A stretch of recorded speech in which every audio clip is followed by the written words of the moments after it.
I think Raya at Brentford's doing a really good job. We could have... Fucking hell, bro. Oh my God.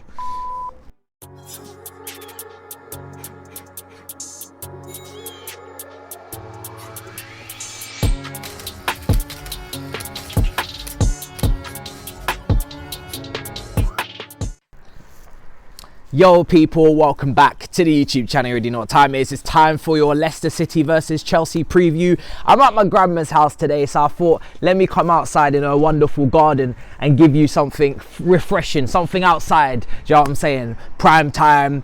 Some new injuries, some fresh injuries. Let's get straight into it, guys. Some fresh injuries. Mason Mount still out. Reece James ill.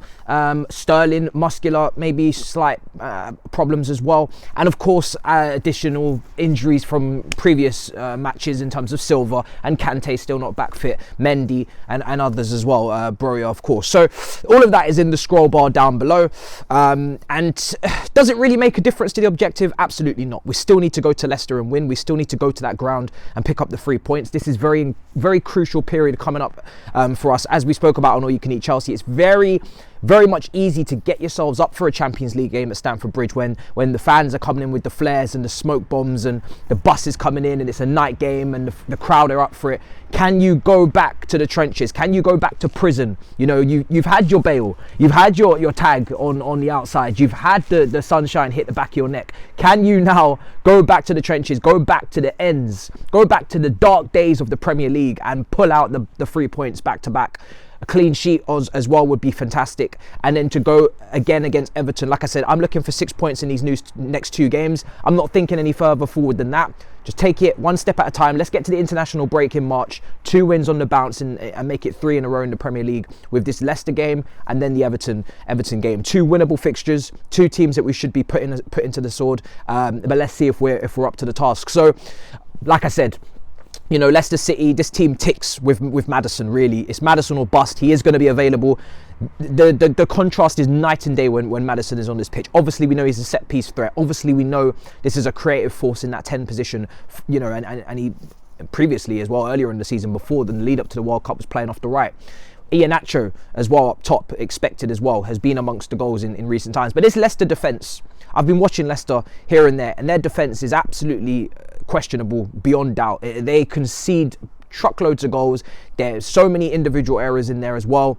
And for me, we should be taking full advantage of that. We need to be putting goals past them. We've got the attack to do it. I know that Kai Havertz had a fantastic game against Dortmund. We now want to see him follow that up. His finishing in that Dortmund game was really good, really strong, good technique. I want to see you continue that. Now, the question mark comes, obviously, who goes alongside the Felix and Kai, because obviously Sterling is not going to be in this game. For me, I'm looking at that right-hand side and I'm thinking to myself immediately, I'm not expecting Pulisic to go and play on the right side. For me, that's not his best position. I don't think you get the best from him when you stick him out on that right. He has to be on that left. Mudryk as well was only really featured off the left. So unless you're going to move Felix over to the right and go with potentially a Pulisic or a Mudryk. And obviously we saw in that Dortmund game as well, Kai Havertz kind of drifting into the right side a little bit. Sterling would make those runs in beyond, so that could be an opportunity to double up on that side. And you know, Madueke, we know he's probably the viable option along with Ziyech off the right. So we've got 2 options each side. Who you really want to go with is anybody's guess. I think tactically, I'm looking at Ruben Loftus-Cheek playing at right wing back. It's not the same as Reece James. I don't think Ruben Loftus-Cheek has got that cross on him as much. He would probably, for me, make more sense as more of an inverted kind of wing back who comes more central, tries to combine with the right side of midfield, whether that be cover. They kind of, you know, carry the ball through the midfield and carry the ball into those advanced areas. And maybe you actually do need a winger who's going to hug the touchline a little bit more than Sterling did in that game and bring a bit of width. And that would then lean to more of a Ziyech or a Madueke situation. If you play Felix over there, someone's got to be on the wide position. Somebody's got to hold the width. Do you really want Loftus-Cheek on the touchline holding the width? I'm not so sure. I'd probably say it's more of his natural game as an 8, as a midfielder, to come and play inside and come narrow, triple up with Enzo and cover and make that a 3-man midfield at times, and like I said, progress from there and carry the ball from there. So for me, I'm leaning towards Madueke. It's his birthday today as well. Big him up. I'm leaning towards Madueke to take people on that position, to try and rinse their defenders, and like I said, to hold that width and play off that touchline. But to be honest, it's close pickings. Whoever you go with in the comments, let me know, whether it be Pulisic, Madueke, and obviously Mudryk. Mudryk was referred in the press conference to kind of come into this pre-season mode almost. Obviously hasn't played consistently since November for Shakhtar Donetsk, came to Chelsea, that big break, obviously wasn't at the World Cup, had a few games here and there, and Potter kind of alluded to the fact that he might be on a pre-season. If he starts, I'd be happy to see him as well. I think he could make those runs in a similar fashion to the way Sterling was. If you do play Madueke, you're maybe playing the ball to his feet a little bit more for him to carry it. Do we want that? You know, do we want Kai dropping into that left channel a bit more like he did, vacating that space? Loftus-Cheek does stay wide, and then you've got a Mudryk on the left and Felix just tucked in as well off the right, and Mudryk making those runs that Sterling would make off the ball. We know that Mudryk's got loads of pace. If you play those balls in behind to him, he's gonna be on the end of them. He's got rapid pace. So maybe it does lean to more towards a Mudryk. To be honest, you could go either way, and it would make sense from a tactical standpoint. You could understand going with either or option. Obviously, Pulisic and Ziyech are the more established, experienced names. Maybe not so exciting, but again, they could make features in this game. So for me, but Pulisic has only just come back from injury. It's very, very clear to make that. You know, he's only just come back from injury, made a little cameo in midweek. Now, as we go back, I expect Cover to stay. He's been given the captaincy now. You know, they're going to be looking for his leadership. Potter's made it very clear he's an important part of the team. So he goes into that midfield with Enzo in that double. I don't expect that to change. The back three, the wing backs, Chilwell, Ruben Loftus-Cheek, like I said. I personally feel like Madueke will be the better partner out wide with Loftus-Cheek, but if you're looking for that runner, Mudryk is going to do that maybe more than Madueke. So I'm actually quite split now. I've kind of convinced myself to go either way. And then in the back three, Badiashile for me comes back in alongside Koulibaly and alongside Fofana.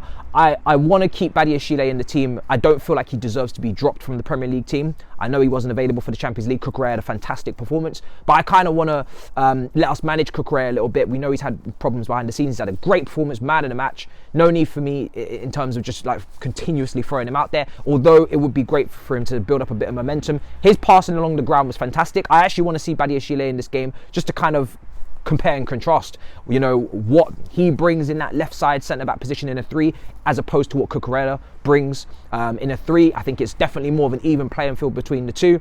In a back 4, we know Badiashile would start 100% on the left side centre-back position. Cucurella wouldn't be anywhere near that. He'd be going to left back. But I would like to see Badiashile come in. Now, I'm not expecting crazy levels of aerial threat from Leicester. They're forward in Iheanacho. Listen, he's a poacher, but they should be able to deal with him. It's a back 3. There's loads of options there. Koulibaly, there's a strong game. Really good game against Dortmund. Fofana, again, really strong since he's come back from injury. I'm expecting whoever is in that back 3 to handle that situation. Maybe Cucurella is a more of an attacking option if you was to use him at left side centre-back, because we've seen his passing is smooth, and he's a little bit more. He's going to step forward and you know, I haven't really got as much issue with him being higher up the pitch. I don't really want to see centre-backs in the opposing half, whereas Cucurella, maybe if he can figure it out attacking wise, he might be able to give us maybe that Zinchenko type player on that left side. But I think for me, Badiashile, you know, I would stick with him. But again, that's going to be pretty evenly split in the comments as to which centre-back you would go for in that left side centre-back position. To be fair, you could say both of them deserve it, but I wouldn't want to take Badiashile out for 2 games in a row. And I think if you let Cucurella focus on the Champions League, I think that's fine. Badiashile is obviously not going to be available, so Premier League is there for him. And like I said, he's got no reason to be taken out of the team. He's been brilliant. And obviously Kepa in goal, who's been quietly really getting along with his work. Not really spoken about, unfortunately, and really should be spoken about a lot more. This guy is on the cusp of equaling Courtois' clean sheet record at Chelsea, and in far fewer games.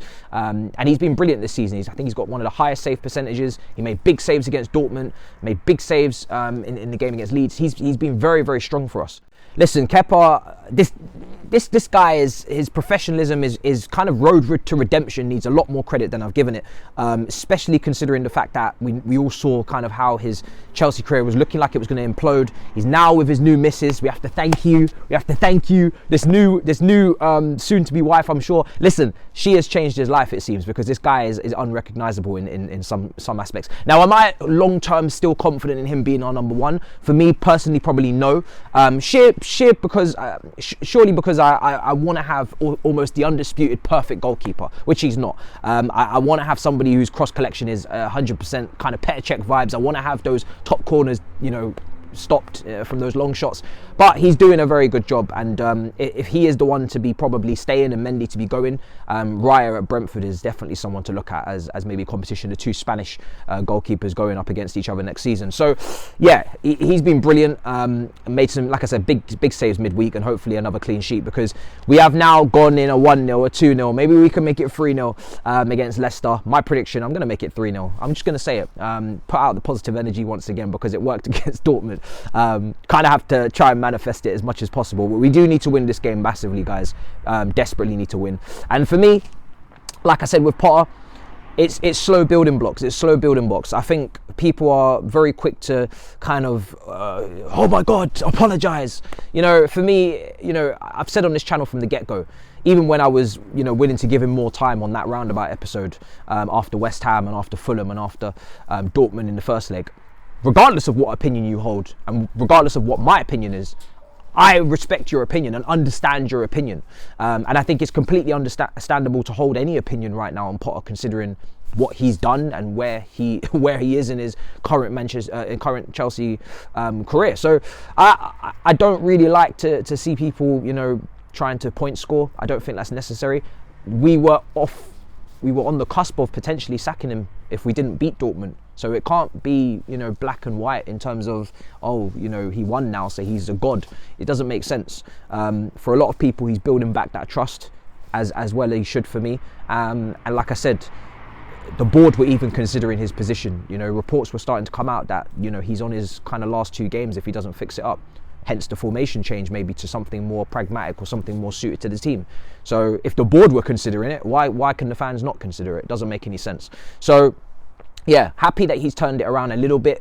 You know, last week, still a long way to go. It's only been 2 games and much more challenges ahead and a lot more points to prove and a lot more points to gain. So yeah, W settings only, people. Let me know what your team is in the comments down below. I'll have the expected Leicester team, my Chelsea team, and like I said, there's some selection headaches there. Badiashile versus Kukurea, Mudryk versus Pulisic versus Madueke versus Ziyech. And yeah, like I said, let me know what you think in the comments down below of your team. Big up your damn selves. In a bit, people. Peace.